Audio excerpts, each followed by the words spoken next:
திண்டுக்கல்ல பிறந்த கருத்தினன் சித்தர் எவ்வளோ கேவலப்படுத்த முடியுமோ அவ்வளோ கேவலப்படுத்தாமல் பெண்டாட்டி வச்சிருக்காருன்னு சொல்ல வேண்டியது. 35,000 பசுக்கள் வச்சுருந்தாரு. காதலிகளாக சொல்லிட்டாங்க.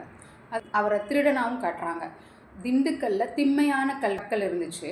அந்த கல்லெல்லாம் எடுத்து தஞ்சாவூரில் ஒரு கோயில், பெரிய கோயில் கட்டினது அவர் தான். திண்மையான கல், அது திண்டுக்கல் அப்படி ஆயிருக்கு.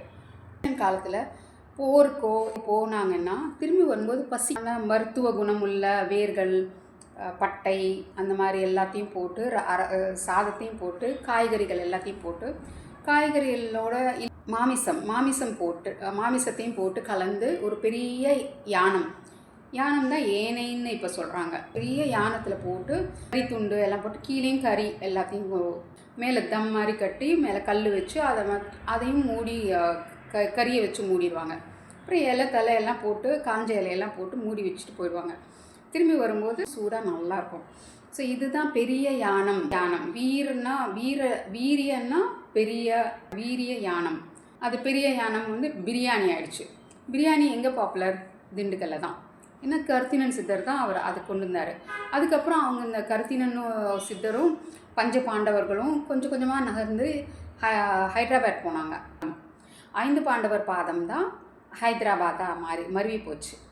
ஸோ அங்கே போய் அங்கேயும் பாப்புலர் ஆக்கிட்டாங்க. இந்த பிரியாணி இப்போவும் பிரசித்தமாக இருக்கிறதுக்கு காரணம் வந்து எல்லாமே இருக்குது. Fibre, protein, vitamin. சிவனை ஆண் பெண்கள் எல்லாம் ஒருத்தருக்கு ஒருத்தரின்னு இல்லாமல் நிறைய பேர் கூட இருக்கிறதுனால இந்த வெனரல் டிசீஸ் எல்லாமே வர ஆரம்பிச்சுது. இந்த மாதிரி நோய் தொற்றெல்லாம் வராமல் இருக்கிறதுக்காக ஒருவனுக்கு ஒருத்தின்ற கான்செப்டை கொண்டு வந்தார். யானம், இந்த யானம்னா அந்த கல்லால் செஞ்ச யானம், அதை வச்சு எல்லாம் சொல்லி கொடுத்தாரு.